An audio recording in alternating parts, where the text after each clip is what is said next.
el mejor ejemplo y testimonio de su propia vida, en el poder entender cómo tú estuviste dispuesto a ser entregado, a ser escarnecido, a padecer y llevar en el lugar nuestro todas aquellas atrocidades que el mismo hombre hacía. Señor, pedimos que este tiempo pues, guíes el hablar de Joel, Señor, que sea tu Espíritu quien nos muestre, Señor, aquello que tú nos quieres enseñar esta noche. Gracias te damos y pedimos esto en el nombre de Cristo Jesús. Amén. Amén. Buenas noches a todos. ¿Cómo se encuentran hoy? A ver, levanten la mano quienes tuvieron un día agotador por el trabajo, por alguna actividad. ¿Quién tuvo? Hay quienes están levantando las dos manos. Oigan, cuidado que esto se está transmitiendo en vivo por Facebook, entonces igual y si lo ve su jefe, así pueden aprovechar para levantar las dos manos. Espero que el mío lo esté viendo. ¿Y quiénes tuvieron un día en donde descansaron mucho, en donde sienten que descansaron mucho? Alguien a lo mejor igual, así como que a lo mejor voy a ser el único, no sé. ¿Quiénes se bañaron hoy?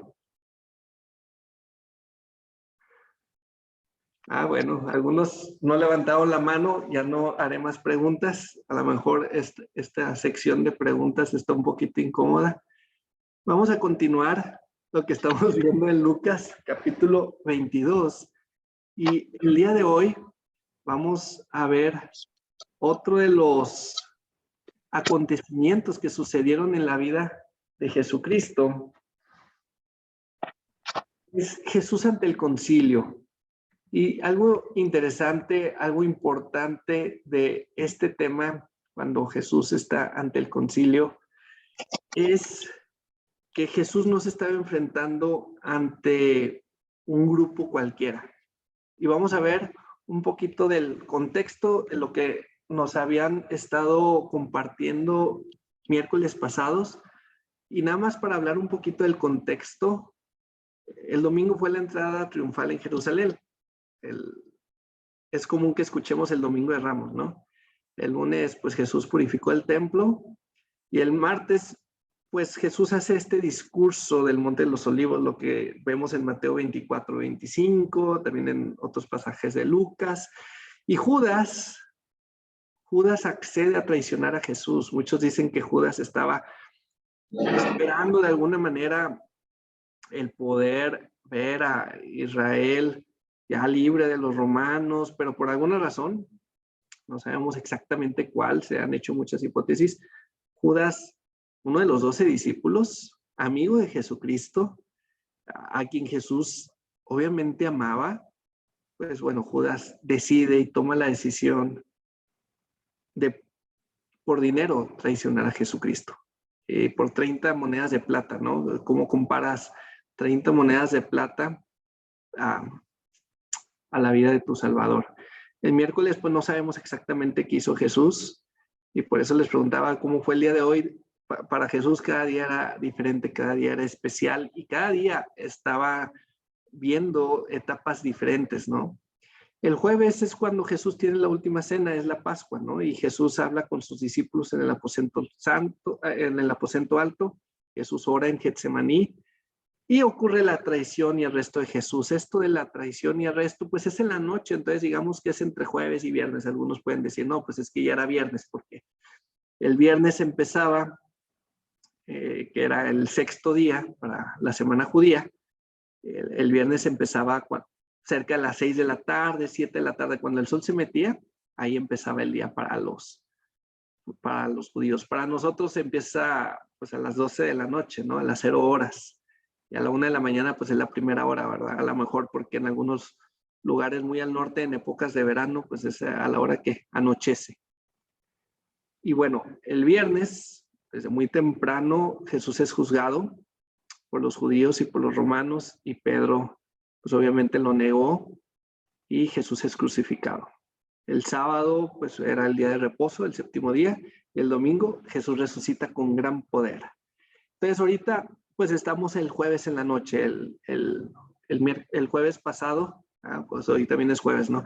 Jueves pasado Lalo nos estaba compartiendo acerca de esta traición y la negación de Pedro. Entonces, viendo este contexto, ahora vamos a ver una palabra que en muchas de nuestras Biblias viene como concilio, pero que no era otra cosa más que el Sanedrín, nada más y nada menos que el Sanedrín. Y no era cualquier cosa, era la asamblea más importante de los judíos. El Sanedrín, y pues aquí pueden ver las palabras en hebreo, se escriben de derecha a izquierda, así es como se lee, o en griego, pues ya de izquierda a derecha, y literalmente significa sentarse juntos. Aquí pueden ver ustedes una imagen que saqué de Wikipedia, y era una asamblea, un consejo de sabios. El gran Sanedrín se reunía en el templo en tiempos de Jesús, en el salón llamado Las Piedras Talladas, y se reunían todos los días, tenían bastante trabajo, y se reunían para discutir diferentes aspectos de la ley.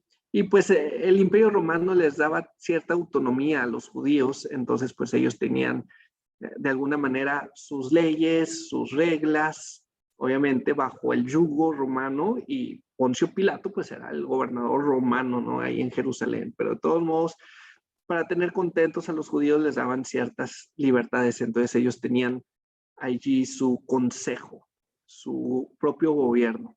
Ellos podían hacer muchas cosas, incluso tenían su propia policía. En tiempos de Jesús, ¿alguien recuerda cómo se llamaban estos policías, estos siervos del Sanedrín?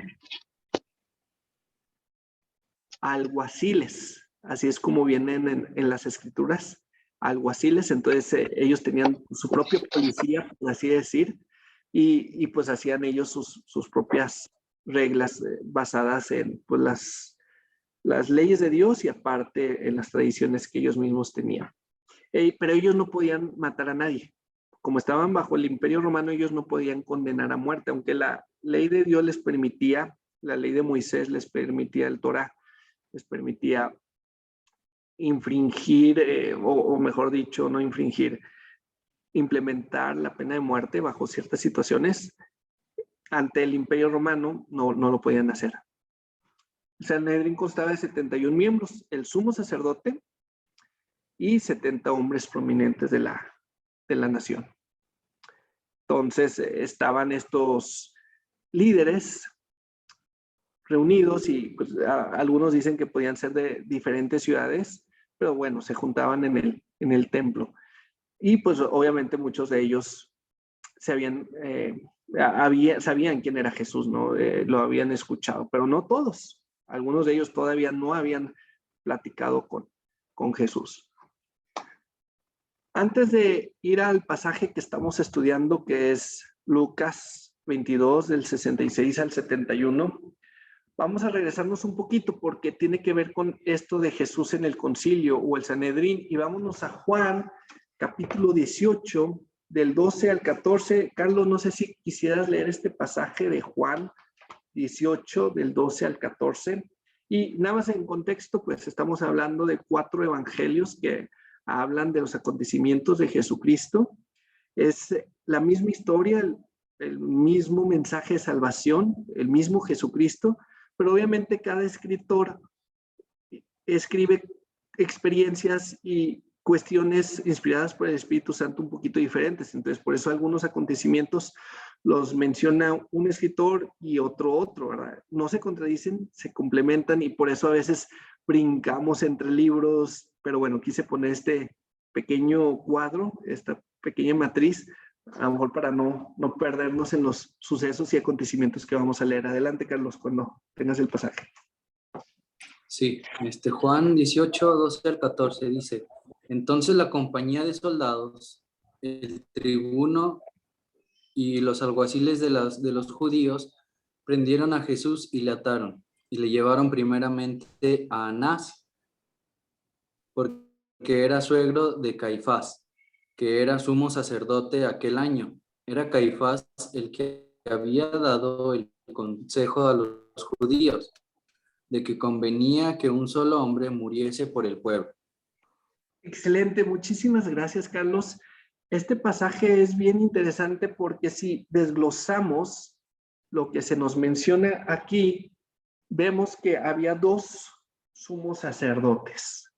Ahora, según la ley de Dios, debía de haber uno solo. Aquí estoy poniendo un pequeño diagrama de, según lo que la Biblia nos menciona, era la vestimenta del sumo sacerdote en la ley judía, en el Antiguo Testamento. Y el sumo sacerdote era un intermediario, era aquel que iba al pueblo de parte de Dios, pero también era un intercesor del pueblo hacia Dios. Entonces, de alguna manera, el sumo sacerdote llevaba al pueblo las palabras de Dios, pero también llevaba el sacrificio de la expiación de parte del pueblo para con Dios. Entonces, se suponía que era esa conexión, esa persona que hacía la conexión entre Dios y el pueblo, se suponía, ¿no? Pero hay cosas bien interesantes en todo esto y bueno, ustedes a lo mejor pueden ya con más calma ir viendo cada uno de los símbolos de la vestimenta, pero hay algo en particular interesante. Aquí, ¿qué son estos? Y a lo mejor viene un poquito escondido en la imagen, pero ¿alguien sabe qué son estas? Son campanillas. La cuestión interesante de las campanillas es que era pues para hacer ruido, ¿no? Y alguien diría, ¿por qué? Porque querían hacer ruido. Sumo sacerdote entraba una sola vez en el lugar santísimo ante la presencia de Dios, donde estaba el arca del pacto, y llevaba una soga amarrada al pie, porque si el sumo sacerdote hacía algo mal, inmediatamente moría. Sumo sacerdote tenía que llevar sangre, tenía que llevar incensario. La sangre era de una víctima, de un cordero sacrificado. Y entonces, si el sacrificio no era acepto delante de Dios, Dios podía matarlo. Entonces, cuando la gente dejaba de escuchar las campanillas, entonces pues ya sabían que había un hombre muerto ahí adentro. Es algo interesante y esto nos habla que el sumo sacerdote no era una persona perfecta. Es más, no necesariamente era la persona a la que Dios aceptaba, pero era un símbolo. ¿Para qué pasa en tiempos de Jesús? Pues Dios había dicho que era un sumo sacerdote. En tiempos de Jesús esta cuestión ya era una fiesta. Se había desvirtuado tanto la situación que ya había dos sumos sacerdotes. Alguien que me ayude a leer Lucas 3, 2. No sé, Lalo, por favor, si nos puede ayudar.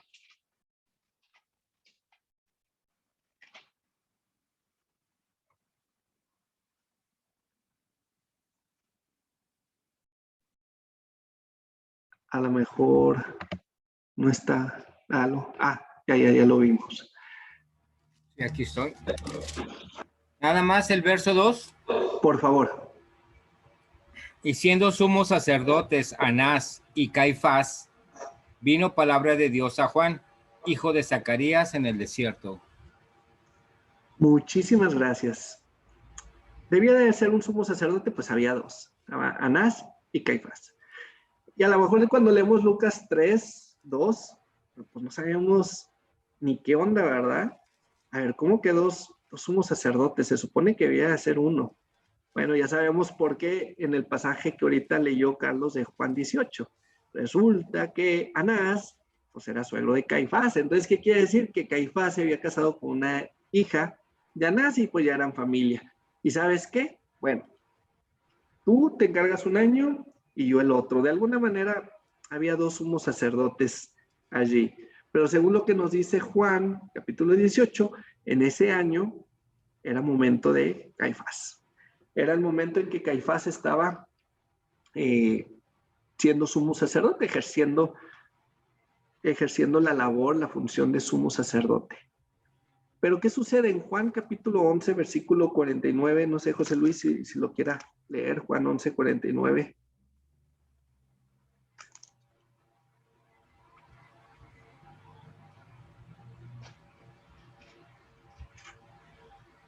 Dice Juan 11, 49, dice, si le dejamos así, todos creerán en él, y vendrán los romanos y destruirán nuestro lugar santo y nuestra nación. ¿Esa parte? Sí, me pudiera ayudar a leer hasta el versículo 52.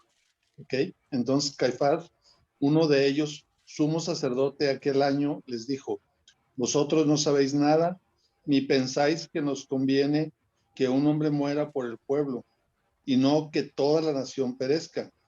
Esto no lo dijo por sí mismo, sino que como era el sumo sacerdote aquel año, profetizó que Jesús había de morir por la nación, y no solamente por la nación, sino también para congregar en uno a los hijos de Dios que estaban dispersos. Muchísimas gracias. Entonces, Caifás ya había profetizado.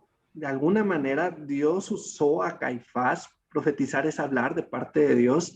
Y Dios había utilizado a Caifás, aunque no era un hombre nada bueno. Era un hombre, de hecho, que cometió pues muchos delitos, y ahorita vamos a ver el más grave de todos. Pero él había profetizado: vale la pena que alguien muera. Y la preocupación de los sacerdotes, de los líderes, es que si Jesús sigue haciendo estas cosas, la gente va a creer en él y el Imperio Romano va a llegar y nos va a destruir nuestro templo, va a destruir nuestros lugares, y pues, bueno, obviamente pues, nos va a destruir a nosotros, ¿verdad? Esa era su preocupación, y de alguna manera ellos estaban bien preocupados por el Imperio Romano, pero no estaban preocupados por el pecado. Y Jesucristo venía a morir para salvar a los judíos, pero no para salvarlos del Imperio Romano, como ellos pensaban, sino para salvarlos del pecado, que era peor que el Imperio Romano. Ellos decían: ¿qué puede ser peor que el Imperio Romano? Y a veces como seres humanos pensamos en lo peor, ¿no? Pero Dios sabía que había algo peor que el Imperio Romano, y era el pecado en el que vivía el pueblo, y necesitaba ser salvo. Y aquí dice el escritor de Juan: y no solamente el pueblo o la nación, sino todos los seres humanos. ¿Para qué? Para hacer de todos ellos, dice, congregarlos, sino también para congregar en uno a los hijos de Dios que estaban dispersos. Bueno, si regresamos a Juan 18, vamos ahora al versículo 15. Vamos a Juan 18, versículo 15, y dice lo siguiente: y seguían a Jesús Simón Pedro y otro discípulo. No se nos menciona quién era el nombre, algunos han pensado que era el propio Juan, el discípulo amado. Y este discípulo, lo que sí nos dice es que este discípulo tenía contactos. Era conocido del sumo sacerdote, imagínense, era conocido de Caifás mismo, o de Anás, probablemente de Anás o de Caifás, uno de los dos. A lo mejor probablemente de Anás, porque estaban en ese momento con Anás, pero bueno, no se nos dice cuál de los dos. Y dice: y entró con Jesús al patio del sumo sacerdote. Entonces Pedro y Juan, a pesar de que habían huido, pues Pedro y este discípulo, a pesar de que habían huido, de alguna manera se quedaron, vamos a ver qué pasa, ¿no? Y Pedro pues no tenía manera de entrar, pero este discípulo sí. Y entonces logran entrar. Dice, primero entra el discípulo ahí al patio donde estaba el sumo sacerdote. Dice: mas Pedro estaba fuera a la puerta. Salió pues el discípulo, que era conocido el sumo sacerdote, y habló a la portera e hizo entrar a Pedro. Entonces la criada portera dijo a Pedro: ¿no eres tú también de los discípulos de este hombre? Dijo él: no lo soy. Y esta es la primera negación que veíamos el jueves pasado. Y estaban en pie los siervos y los alguaciles, que habían encendido un fuego porque hacía frío, y se calentaban, y también con ellos estaba Pedro en pie calentándose. Y era lo que Lalo nos mencionaba de cómo Pedro niega a Jesús. ¿Cuántas veces? 3, ¿verdad? Ahora, continuando con este pasaje, vamos a la interrogación de Anás, que esto nos lo explica el libro de Juan. Vamos al versículo 19. Y el sumo sacerdote, que se supone que era Caifás, ¿verdad? Pero otra vez estaban alternando. Entonces también Anás era sumo sacerdote, y de alguna manera llevan a Jesús primero a Anás. No sé si porque era a lo mejor el más grande, o por qué razón lleva. ¿Por qué sucedió eso? No sé, pero primero al parecer se llevaron a Jesús con Anás. Dice: el sumo sacerdote preguntó a Jesús acerca de sus discípulos y de su doctrina. Jesús le respondió: yo públicamente he hablado al mundo, siempre he enseñado en la sinagoga y en el templo donde se reúnen todos los judíos y nada he hablado en oculto. Y ahora, pues en este momento de interrogación, recordemos que los líderes ya habían acordado matar a Jesús. Los líderes realmente no estaban interesados en, a ver, Jesús, platícanos, enséñanos, cuéntanos, queremos aprender más de Dios. No, los líderes estaban buscando cómo encontrarle una falta a Jesús para acusarlo ante Pilato, porque ellos no tenían la manera de matar a Jesús de una forma legal. Entonces ellos querían encontrar algún defecto, alguna situación por la que pudieran acusar a Jesús para que Pilato lo condenara a muerte. Ellos se querían deshacer de Jesús. Y entonces Jesús le contesta de una manera muy sabia, ¿no? Pues yo he hablado públicamente, ¿verdad? Usted, o sea, lo han escuchado todos los judíos, ¿verdad? Y entonces le dice Jesús, ¿por qué me preguntas a mí? Pregunta a los que han oído. ¿Qué les haya yo hablado? He aquí ellos saben lo que yo he dicho. Y dice Jesús, pues pregúntale a la gente, ¿verdad? Ellos saben lo que yo he enseñado. Cuando Jesús hubo dicho esto, uno de los alguaciles que estaban allí le dio una bofetada diciendo, ¿así respondes el sumo sacerdote? Jesús le respondió. Y yo creo que el alguacil ni sabía o no estaba consciente quién estaba ahí, ¿verdad? Dios mismo. Dice, ¿así le respondes tú al sumo sacerdote? Amigo, Jesús es Dios, ¿verdad? De hecho, le contestó muy amable. Le pudo haber contestado como él quisiera, porque Jesús es Dios. Al contrario, el sumo sacerdote debió de haberse postrado. No sabían ante quién estaban, ¿no? Y el alguacil todavía lo golpea, pero bueno, esto no era nada de lo que Jesús todavía le esperaba más adelante. Y dice, Jesús le respondió, si he hablado mal, testifica en que está el mal. Y si bien, ¿por qué me golpeas? Pues obviamente el alguacil no sabía ni qué contestar, ¿verdad? Anás entonces le envió atado a Caifás, el sumo sacerdote. Y aquí es donde empieza el interrogatorio de Caifás. Entonces vamos ahora a Mateo, capítulo 26. Mateo, capítulo 26, versículo 57. Entonces, pues a Jesús lo llevan atado. ¿De qué? De quién sabe, no tenía ningún cargo contra él. Estaban apenas investigando a ver qué cargo le iban a hacer. Y si vamos a Mateo capítulo 26, versículo 57, dice, los que prendieron a Jesús le llevaron al sumo sacerdote Caifás, donde estaban reunidos los escribas y los ancianos. Ahí ya había un poquito más de gente. Mas Pedro le seguía de lejos hasta el patio del sumo sacerdote, lo que habíamos visto en el libro de Juan, ¿no? Dice, y entrando se sentó con los alguaciles para ver el fin. Y los principales sacerdotes y los ancianos y todo el concilio buscaban falso testimonio contra Jesús. Y dice aquí, ¿para qué? Para entregarle a la muerte. ¿Pero qué? No lo hallaron, dice, y no lo hallaron, aunque muchos testigos falsos se presentaban, pero al fin vinieron 2 testigos falsos que dijeron, este dijo, puedo derribar el templo de Dios y en 3 días reedificarlo. Y levantándose el sumo sacerdote le dijo, ¿no respondes nada? ¿Qué testifican estos contra ti? Mas Jesús callaba. Entonces el sumo sacerdote le dijo, te conjuro por el Dios viviente que nos digas si eres tú el Cristo, el Hijo de Dios. Entonces, ¿qué sucede? Sucede que no encontraban una razón para acusar a Jesús. Estaban tratando de inventar acusaciones, pero realmente Jesús era inocente. Estaban tratando de encontrar, no, que esto, no, que el otro, etcétera, pero Jesús era inocente. Hasta que le preguntan, te conjuro, júrame delante de Dios, ¿eres tú el Cristo? Obviamente Jesús había hablado quién era él y Jesús había demostrado quién era él. Era una pregunta en donde pues querían acusar a Jesús de algo, ¿no? Pero ¿qué dice Jesús? Porque Jesús no le había respondido, ¿no? A Caifás. Jesús le dijo, tú lo has dicho. Y además os digo que desde ahora veréis al Hijo del Hombre sentado a la diestra del poder de Dios y viniendo en las nubes del cielo. Cuando Jesús le preguntó a los líderes religiosos, ¿cómo es el hijo de David?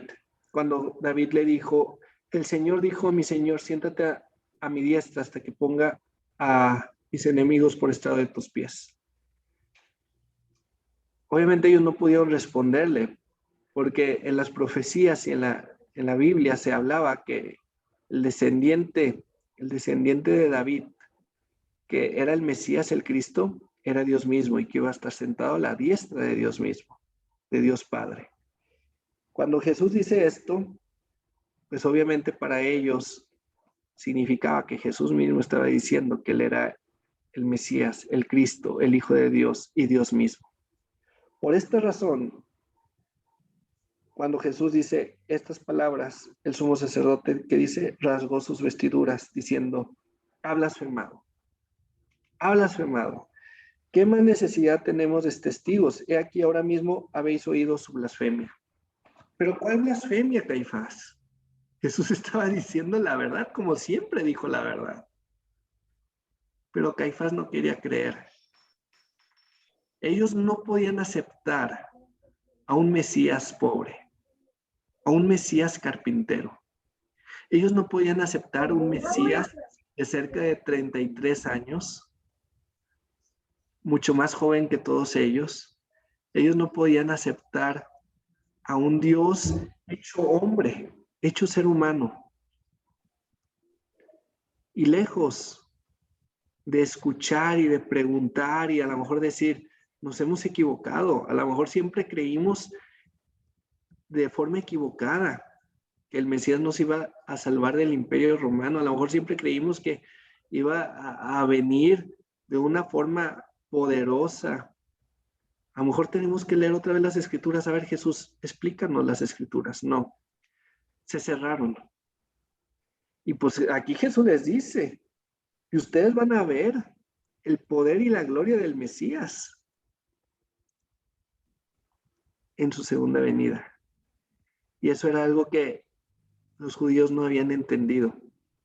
Se habían pasado toda su vida escudriñando las Escrituras, memorizando cada palabra, discutiendo sábado tras sábado cada una de las profecías mesiánicas, cientos de profecías, estudiando toda su vida, y no habían entendido. Y tenían al Mesías enfrente de sus ojos, y lo rechazaron. Y Jesucristo mismo les dijo, yo soy el Mesías, ¿no? Yo soy el Cristo. Le dijeron blasfemia. ¿Qué más necesitaba hacer Jesús si ya había mostrado todos los milagros que nadie jamás en la historia había hecho? La gente a veces piensa que Jesús vino al mundo a hacer milagros. No, Jesús vino a salvarnos. Jesús vino a morir en una cruz. Obviamente Jesús quiere ayudar a la gente y puede hacer toda la cantidad de milagros que sean necesarios, pero Jesús no vino a hacer milagros. Jesús vino a morir en una cruz y vino a dar su vida y vino para que le creyéramos. Y para dar testimonio de quién era Él, hizo milagros. Había suficientes evidencias de que Jesús tenía poder sobre cualquier enfermedad, sobre cualquier deficiencia corporal, y también tenía poder sobre Satanás y tenía poder sobre la muerte. Ya había resucitado, ya había sanado endemoniados. No había milagro que Jesús no haya hecho en que haya demostrado el poder sobre la naturaleza y sobre cualquier situación que el ser humano nunca ha podido lograr. Y Jesús lo había demostrado y aún así, blasfemia. No quisieron creer. Y entonces dijo, ¿qué más necesidad tenemos de testigos? He aquí ahora mismo habéis oído su blasfemia. ¿Qué os parece? Y respondiendo ellos dijeron, es reo de muerte. Entonces, en lugar de adorar a Jesucristo por ser Dios, dice, le escupieron en el rostro, le dieron de puñetazos, y otros le abofeteaban, diciendo, profetízanos, Cristo. ¿Quién es el que te golpeó? Y claro que Jesús sabía todas las cosas. Pero imagínense la situación. Pensemos en este sumo sacerdote, en los líderes. Ellos sabían que Jesús era inocente. Ellos sabían que Jesús no había hecho ningún mal. Pero sin embargo, no tuvieron la mínima conciencia de pensar que estaban mandando a la muerte a un inocente. Cuando vemos el contexto de lo que habían hecho estos líderes religiosos, pues claro, le robaban a las viudas, le quitaban a los huérfanos sus propiedades, acusaban a la gente, por ejemplo, la injusticia sobre la mujer adúltera. ¿Dónde estaba el adúltero si los habían cachado en el mismo acto? Hacían injusticia sobre las mujeres porque también se divorciaban de las mujeres porque no les había gustado la sopa, porque ya se habían cansado de su esposa. Los líderes religiosos que se suponía que debían guiar al pueblo hacia Dios eran los peores, eran los más hipócritas, pero ellos vestían ropas elegantes y ante la gente mostraban una vida intachable. Los líderes religiosos no eran muy diferentes a lo que son algunos líderes religiosos o muchos líderes religiosos el día de hoy, que tratan de tener popularidad, que tratan de arrastrar masas y tratan de ser llamados personas benefactoras, porque los líderes religiosos en tiempos de Jesús así los veían como las personas buenas, las personas que daban limosna, las personas que ayudaban a la gente para que los vieran. Obviamente hacían largas oraciones, ayunaban y ponían caras demacradas. Pero una pregunta, estos líderes religiosos supuestamente buenos rechazaron a Jesucristo. El día de hoy hay líderes religiosos que rechazan a Jesucristo. A lo mejor lo mencionan con sus labios, así como estos líderes religiosos mencionaban a Dios. Pero con sus vidas lo rechazan, porque si no le das la gloria y la honra a Jesucristo, si no vives para Jesucristo, entonces vives para ti mismo. Y ellos, no es cierto que adoraban a Dios. Dice Jesucristo en una de las parábolas de un fariseo que dice, oraba consigo mismo. Estos líderes religiosos no adoraban a Dios, se adoraban a sí mismos. Y mismo Jesús le dijo, vosotros sois hijos de vuestro padre, el diablo. El día de hoy, si tú quieres preguntarte a qué líder quieres seguir, sigue a aquel líder que te invita a seguir a Jesucristo. Ten cuidado de aquellos líderes que te invitan a seguirlos a ellos. Tú sigue a Jesucristo. Aquí no hay ningún Mesías más que Jesucristo. Hay muchos falsos Cristos, muchos falsos Mesías, y a lo mejor puedes pensar en un presidente, en un líder popular, en un líder religioso, en un pastor. No sigas a nadie de ellos. Sigue a Jesucristo. Si tú pones tu fe y depositas tu confianza en un humano, en un ser humano, dice la Biblia, maldito el hombre que confía en el hombre. No pongas tu confianza en el ser humano. Pon la confianza en el Hijo del Hombre, en Dios encarnado, en Jesucristo. Luego, si pasamos a Marcos capítulo 14, versículo 66, se nos habla la negación de Pedro que vimos el jueves pasado, y de esto no nos vamos a meter mucho, pero lo interesante de Marcos capítulo 14, versículo 72, es que nos dice, y el gallo cantó la segunda vez. Ya había cantado una primera vez, y esto lo vemos en versículo 68, y en el 72 cantó una segunda vez. Entonces Pedro se acordó de las palabras que Jesús le había dicho, antes que el gallo cante 2 veces, me negarás 3 veces. Entonces los gallos normalmente cantan que entre 3 y 6 de la mañana, 7 de la mañana, entonces nos podemos dar una idea más o menos de qué hora era esta. Y entonces, pues ya desde que Caifás interroga a Jesús, pues ya se había formado el concilio, ¿no?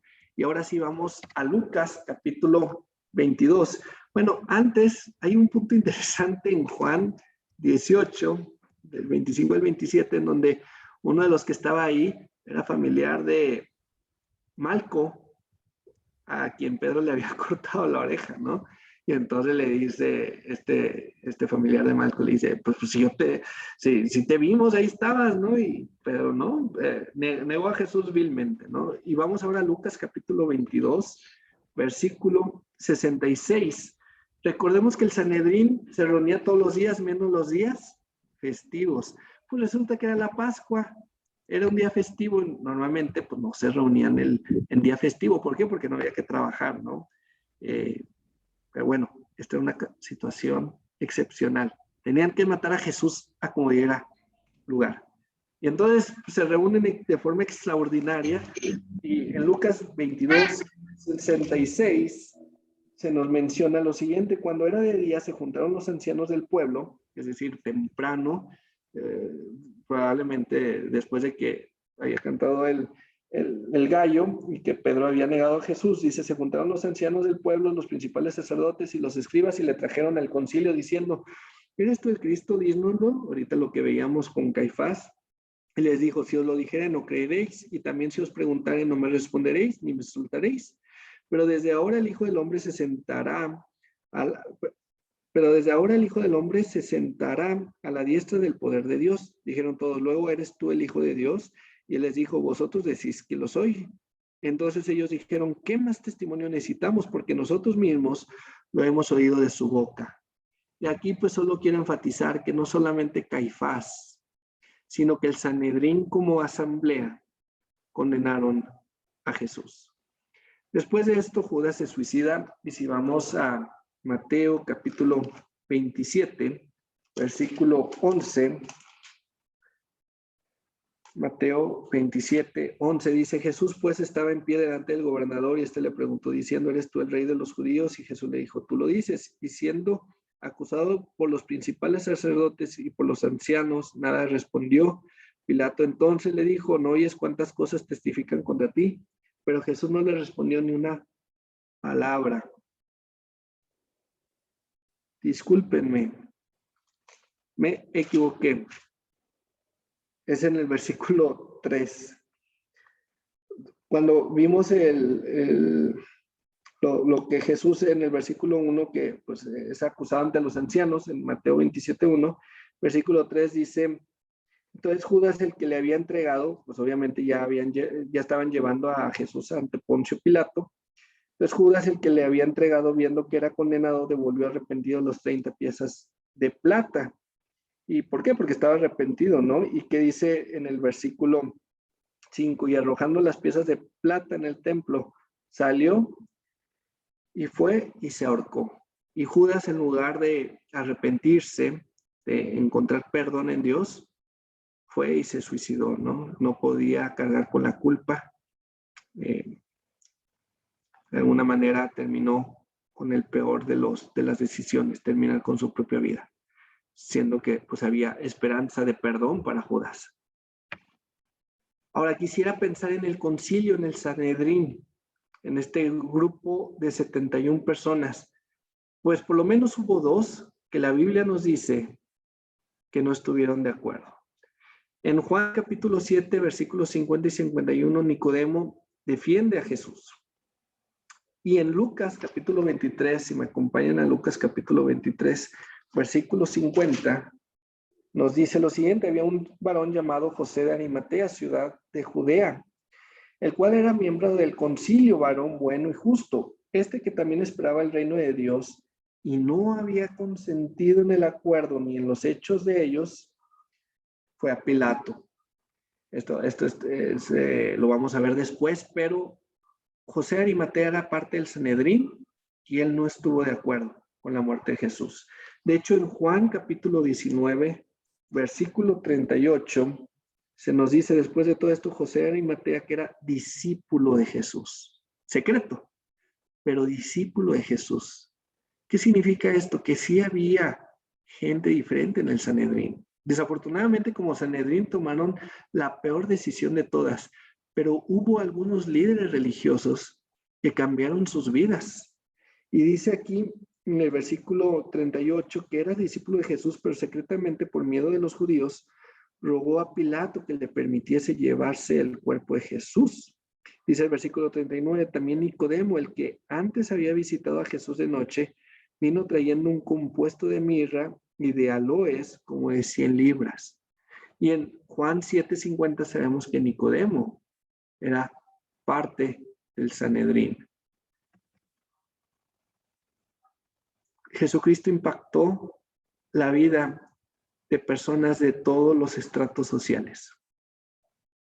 Para Jesús, Él amaba a todos. No tenía rechazo a los ricos, no tenía rechazo a los pobres, no tenía rechazo a los pecadores, a los traidores a la patria como Mateo.